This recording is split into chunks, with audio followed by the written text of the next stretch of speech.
स्पष्ट उद्दिष्ट, शिस्तबद्ध अंमलबजावणी आणि जनतेच्या हिताला प्राधान्य देऊन गृहनिर्माण क्षेत्रात नवा आत्मविश्वास निर्माण करणारे माननीय उपमुख्यमंत्री तसंच मुंबई शहराचे पालकमंत्री एकनाथ गंगूबाई संभाजी शिंदे यांना विनंती करते की त्यांनी मनोगत व्यक्त करावं. महायुतीचा काय म्हणायचं?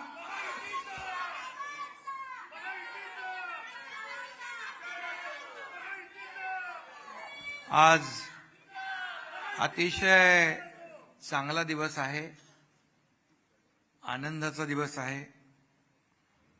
म्हाडाच्या बीडीडी चाळ पुनर्विकास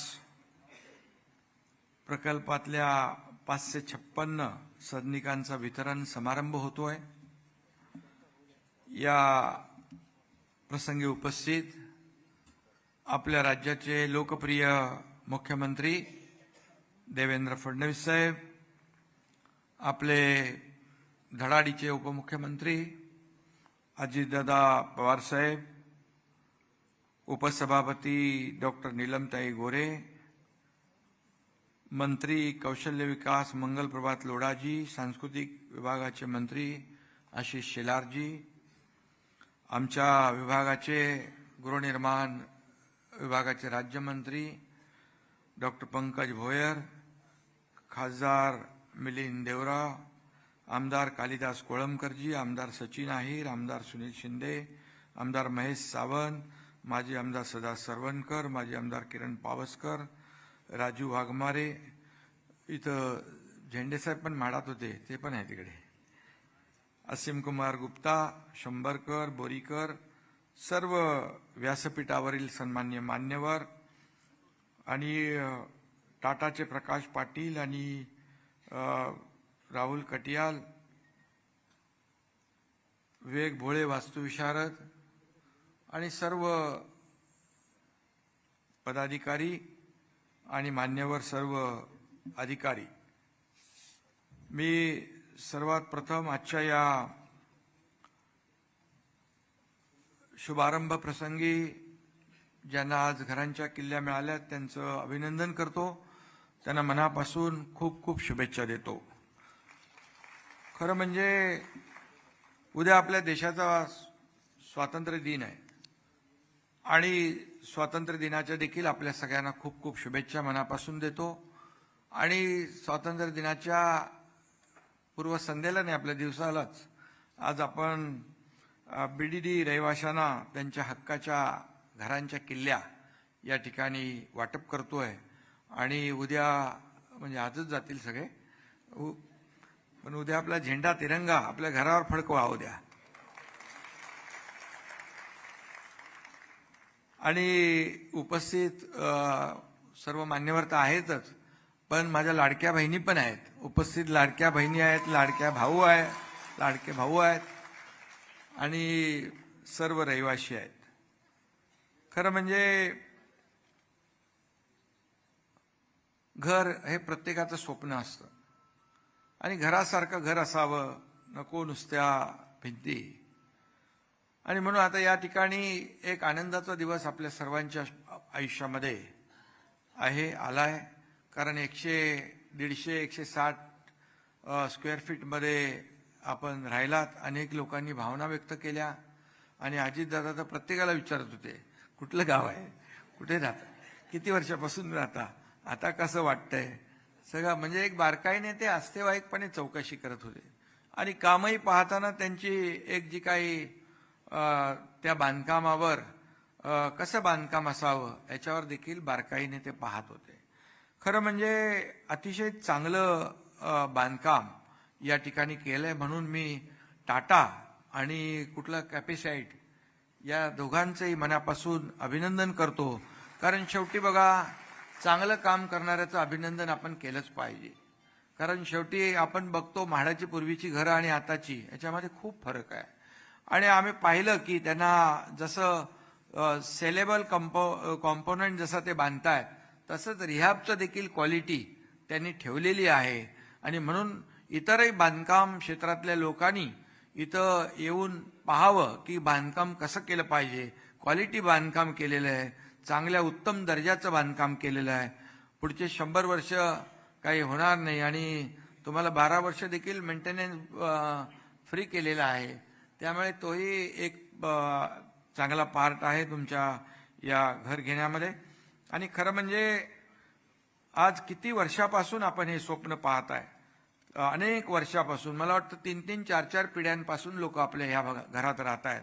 आणि ब्रिटिश सरकारने ही घरं कामगारांसाठी बांधली. मला वाटतं त्यावेळेस काही वेळेस कैदी देखील ठेवले या इथे. नंतर कामगार आले. त्याच्यानंतर आपण सगळे 4-4 पिढ्या या घरात राहत आहे आणि अतिशय छोट्या खोलीमध्ये आपण आपला संसार थाटला. आणि आपण लहानाचे या ठिकाणी 4 पिढ्या म्हणजे खूप मोठी, 3 पिढ्या 4 पिढ्या. आणि बघितलं तर इथं अनेक सगळ्याच दादा विचारत होते त्यामुळे सगळं कळत होते. आमच्या पण तालुक्यातला एक माणूस दिसला तिकडे. आणि फक्त महाराष्ट्रातलेच नाही तर इतर राज्यातले लोक पण इथं आहेत. म्हणजे एक आपण पाहू की सगळ्यांचा एक सर्व संपूर्ण देशभरातले लोक या बीडीडी चाळीमध्ये राहत आहेत एकोप्याने, गुण्यागोविंदाने. ही अतिशय आनंदाची बाब आहे. खरं म्हणजे आता 160 स्क्वेअर फीटचं 2 BHK आणि एकदम पुरेपूर त्या जागेचा वापर पूर्ण केला आहे.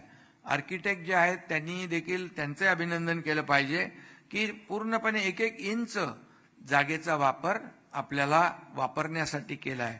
तो एक छोटासा कोपरा बघितला, तिथं वॉशिंग मशीन ठेवणार म्हणाले. तो कोपरा देखील त्यांनी सोडला नाही, त्याचाही वापर केला वॉशिंग मशीन ठेवण्यासाठी. आणि म्हणून चांगल्या क्वालिटीचं काम या ठिकाणी केलेलं आहे खऱ्या अर्थाने. आणि म्हणूनच मोडकळीस आलेल्या या चाळीमधून आज आपण मोठ्या टॉवरमध्ये जात आहे. हे आनंदाचं फार आजचा दिवस आहे.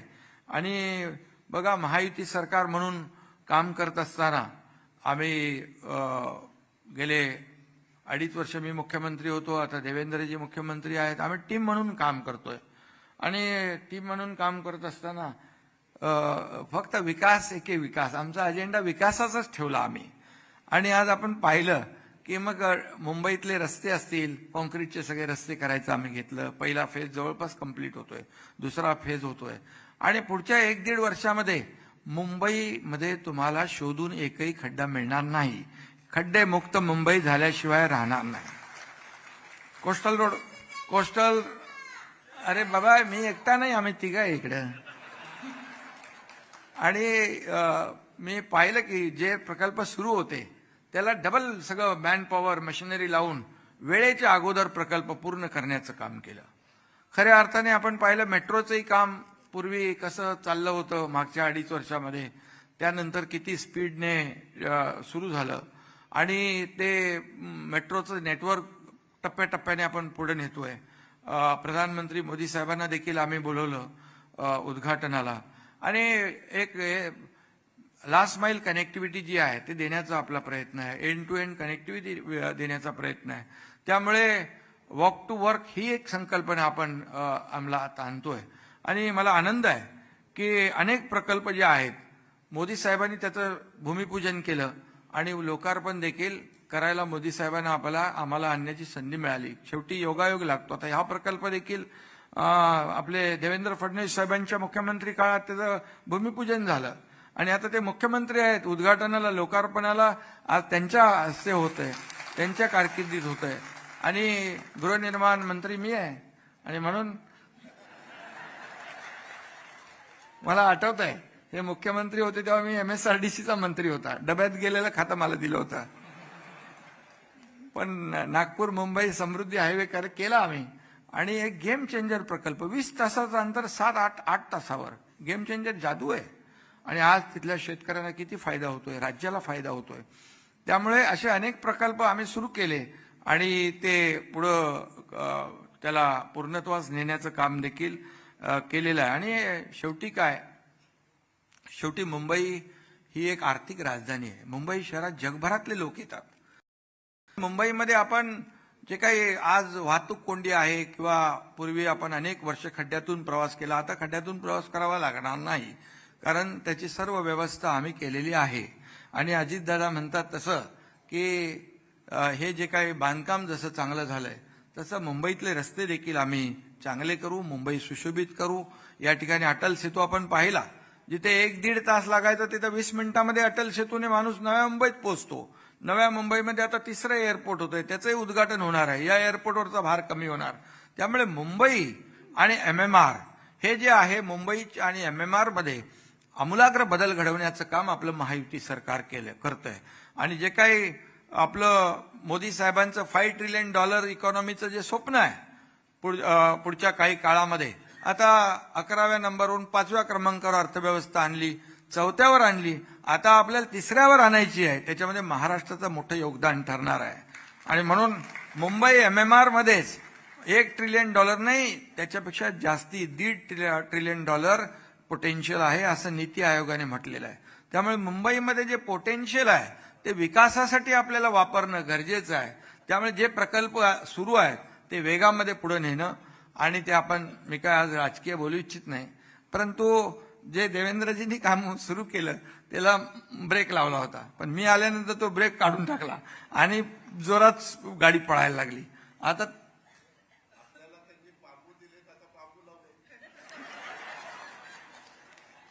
बांबू कसं तुम्ही बघा, बांबूचा खूप वापर, बांबू ऑक्सिजन देतं, कार्बन डायऑक्साईड शोषून घेतं. बांबूचे बाय प्रॉडक्ट किती आहेत. बांबू म्हणजे 5 स्टार हॉटेल, एअरपोर्टचं फर्निचर बांबूचं झालेलं आहे. बांबूला असं तसं काय समजू नका, बांबू कुठेही लागतो. आता आपण असं खरं म्हणजे गंमत नाही, तुम्हाला सांगतो, बांबू लागवडीसाठी आपलं मनरेगा $7 लाख पर हेक्टरी शेतकऱ्याने देते. आज राज्यभरामध्ये मोठ्या प्रमाणावर बांबूची लागवड लागलेली आहे. वेगवेगळ्या व्हरायटी असतात त्या बांबू. त्यामुळे आज बोरीकर तुम्ही शोधून बांबू दिला आम्हाला. पण गमतीचा भाग सोडा, पण अतिशय उपयुक्त बांबू दुर्लक्षित होता. पण प्रधानमंत्री महोदय म्हणाले बांबू बास नाही, बांबू घास आहे, आणि म्हणून त्याच्यातले सगळे अटी शर्ती काढून टाकल्या आणि आता बांबूची लागवड मोठ्या प्रमाणावर आपण करतोय. गमतीचा भाग जाऊ द्या, पण कधी कधी ते कुठं कुठं लावायला लागतात आपल्याला. आणि BDD चाळ जी आहे ह्याच्यामध्ये मोठ्या प्रमाणावर लोक आता राहतील. पुढचं देखील त्यांनी सांगितलं लवकर रिकामे करून द्या, आम्ही लवकर बांधतो. दादा म्हणाले हे विकू नका. असं घर कसं विकणार कोण, एवढं मोठं चांगलं नाही विकणार बिलकुल. आता अतिशय अप्रतिम असं क्वालिटीचं घर विकणार का तुम्ही? बिलकुल नाही. आणि म्हणून मगाशी आम्हाला दोघांना निलमताईने 2 चिठ्ठ्या दिल्यात की बोले दोघांचे नवरा बायकोच्या नावावर घर करा, म्हणजे कोणी विकणारच नाही. तुमची संमती असेल तर हा. आणि त्यामुळे खरं म्हणजे लाडक्या बहिणींमुळे सगळं झालंय ना आपलं कार्यक्रम. सगळ्यांचे 5 स्टार हॉटेल बुकिंग सगळं रद्द झालं ना. त्यामुळे लाडक्या बहिणी ज्या आहेत हे इतिहास घडू शकतात. त्यामुळे लाडक्या बहिणींसाठी आपण स्टॅम्प ड्युटीमध्ये दादा पैसे कमी केलेत ना यांचे 1%. त्यामुळे लाडक्या बहिणींसाठी देखील खूप योजना आपण केलेल्या आहेत. आणि म्हणून आम्ही खरं म्हणजे काम करत असतो आणि कोणी आरोप टीका केले तरी त्याला आरोपाने टीकेने उत्तर देत नाही, कामाने उत्तर देतो. आणि खरं म्हणजे आपण कमी बोलतो आम्ही, पण आपलं काम बोललं पाहिजे. आणि जे काम गेले आहे 2.5-3 वर्षापासून आता सुरू आहे ज्या वेगाने, ते आपल्या समोर आहे. आणि मला आनंद याचा आहे की आता मुंबई जी आहे, मुंबईकर जो बाहेर गेलेला आहे, म्हणजे इकडे नालासोपारा वसई विरारपर्यंत, इकडे खाली कल्याण डोंबिवली अंबरनाथ बदलापूर पर्यंत गेलेला हा मुंबईकर पुन्हा मुंबईमध्ये आपल्याला आणायचं आहे. यासाठी हे BDD ह्याचं एक उत्तम उदाहरण आहे. हिंदुहृदय सम्राट बाळासाहेब ठाकरे यांनी देखील BDD चाळीचा विषय घेतला होता आणि त्यांनी देखील म्हटलं होतं की 40 लाख लोकांना, झोपडपट्टी वासियांना मोफत घरं देण्याचा एक स्वप्न त्यांनी पाहिलं होतं. काही लोकांना वाटलं होणार नाही, परंतु आम्ही तुम्हाला सांगतो हे स्वप्न साकार व्हायला सुरुवात झालेली आहे. आणि झोपडपट्टी मुक्त मुंबई हे करण्याचं देखील धोरण आपल्या सरकारचं. म्हणून मगाशी असीम गुप्ता यांनी सांगितलं की फक्त डेव्हलपर काही लोक चांगलं कामही करतात. आता बघा टाटा आणि कॅपेसाईटनी चांगलं काम केलं, L&T बाकी बाकी काय बरेचशा लोक आहेत चांगलं काम करतायत. पण काही लोक प्रोजेक्ट घेऊन नंतर 20-25 वर्ष करतच नाहीत. आणि मग त्यासाठी आपण शासनाच्या ज्या काही अधिकृत प्राधिकृत ज्या संस्था आहेत त्यांना देखील आपण मग ते BMC आहे, MMRD आहे, सिडको आहे, MIDC आहे, असे लोक देखील या सर्व याच्यामध्ये त्यांना देखील आपण टार्गेट दिलंय की आपण ही सर्व लाखो घरं बांधायची असतील तर त्यांची देखील आपण मदत घेतोय. आणि म्हणूनच खऱ्या अर्थाने जे स्वप्न आहे ते स्वप्न पूर्ण झाल्याशिवाय राहणार नाही. मगाशी अजितदादांनी या ठिकाणी उल्लेख केला तर मी एवढंच सांगतो, BDD चाळ ये तो सिर्फ झाकी है, मुंबई अभी बाकी है.